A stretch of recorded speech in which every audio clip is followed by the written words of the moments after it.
흑자병법은 임상유전학 전문의로서 35년간 희귀난치성 질환을 진료한 경험을 담은 종합의학 지식 콘텐츠입니다.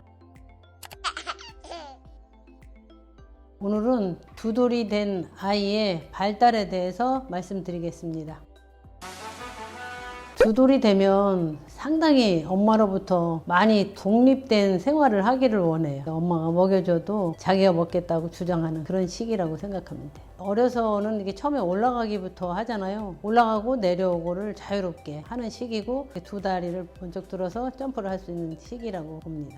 이때는 이제 가장 특징적인 게 오르락내리락 할 수 있는데, 계단을 올라갈 때 되게 손잡이를 잡고 이제 오르락내리락 하는 거를 자유롭게 이제 할 수 있는 시기죠. 의미 있는 단어로 나라는 거, 아니면 너라는 거, 상대방을 가리킬 수 있는 너라는 그 단어를 사용할 수가 있습니다. 아이들이 사용할 수 있는 단어가 되게 50개 넘게 사용할 수가 있고, 또 이 사용하는 도중에 3-4개 단어가 연결된 문장이 나올 수 있는 시기입니다. 먹는 거가 이제 막 처음에는 자기가 꼭 먹겠다 막 다 흘리고 흩어놓고 막 그렇게 하기 시작해서, 요때쯤 한 2돌쯤 되면 이제 흘리지 않고 잘 먹을 수 있어요. 이때는 이제 독립적인 거를 원해요. 그러니까 자기가 타치받는 거를 싫어하고, 먹는 것도 엄마가 먹여주는 거 별로 좋아하지 않고, 자기 자신이 조금 서툴더라도, 특히 이제 괜찮은데 젓가락을 잘 사용 못하는데도 그 젓가락을 들고 막 음식을 후벼파지. 그래서 이때는 나도 하나의 사람으로서의 개체로서 독립성을 상당히 아이들이 느끼는 것 같아요. 뭐든지 자기가 안 먹고 입만 벌리는 그런 애기는 발달이 떨어졌다기보다는 그 가족들의 관심 이런 것이 더 중요한 역할을 하고, 정말로 이게 아이가 하나도 자기 스스로 먹지 않는다고 그러면 조금 이제 걱정을 좀 해야 되죠. 이제 이때는 자기가 옷을 입을 수가 있어요.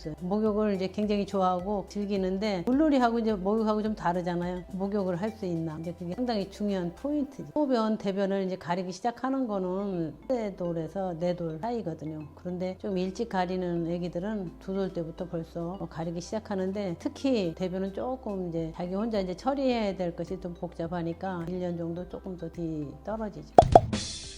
그래서 이때 아이들이 이제 어떤 그 기구나 뭐 이런 거를 이제 사용할 줄 알거든요. 예를 들어서 열쇠를 주면 이거를 뭐 하는 건가 알아요. 근데 이제 이런 거를 도대체 뭘 하는 건지, 그냥 그걸 갖고 그냥 치고 노는 건지, 그게 사용처가 뭔가를 애가 안다면 상당히 아이가 발달이 좀 잘 돼가고 있다 이렇게 생각하는데, 그냥 어떤 용도가 있는 것들을 갖다가 제대로 사용을 못 한다면 우리 아기가 좀 발달이 조금 잘 돼가고 있나 걱정을 좀 해야죠. 그 명령에 대해서 좀 따를 수 있거든요. 뭘 시켜도 전혀 반응이 없거나 하지를 않는다면 서로 이게 상호작용이 없는 거잖아요. 그럴 때는 이제 아이들과 잘 어울리는지 혼자 노는지 그게 상당히 중요하죠. 만약 혼자만 놀고 눈 마주침이 없다 그러면 제일 먼저 확인해야 될 게 이제 발달 지연에 대해서 우리가 신경 써야 돼. 잠시를 가만히 안 있어요. 애기들은 뭐를 가서 발로 찬다든지 만져본다든지 던져본다든지 뭐 끌어당긴다든지, 엄마가 하는 일을 흉내를 낸다든지, 예를 들어서 엄마가 청소를 하면 그 청소 밀대를 가지고 막 끌고 다니면서 밀어붙이고, 또 엄마가 설거지를 하면 그 모방을 내고, 이렇게 열심히 좀 쫓아다니면서 뭔가 모방을 하거든요. 근데 이런 것이 전혀 없고 관심이 없다 이렇게 하면 좀 걱정해야 돼요. 앞으로 진행하면서 발달이 이어진다면 크게 문제가 안 되는데, 분명히 아이가 할 수 있었는데 어느 순간부터는 못하는 거, 이거를 발달 퇴행이라고 그러거든요. 발달 퇴행이 일어난다면 이것은 위험 신호예요. 빨리 의사 선생님과 상의를 해야 되죠.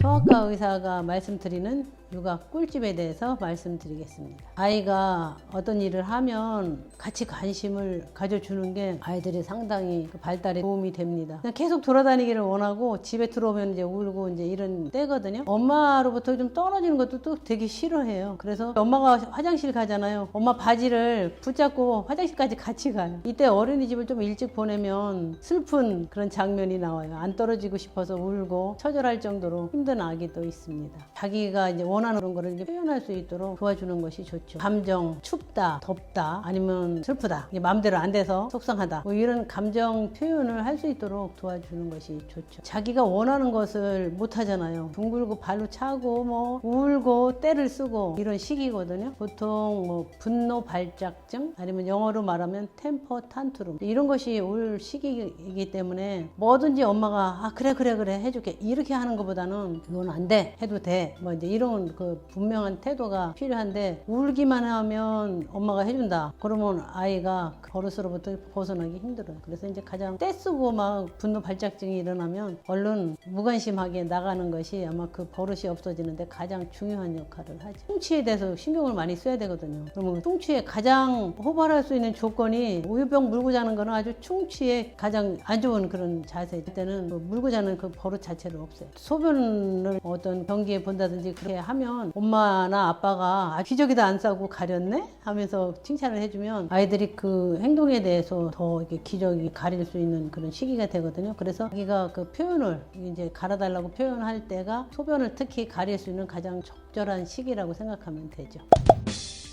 두 돌이 지나도록 달리지 못하고 점프도 못하고 어디 올라가고 내려가는 그런 거가 안 되면 일단 소아과 의사를 찾는 것이 우선이죠.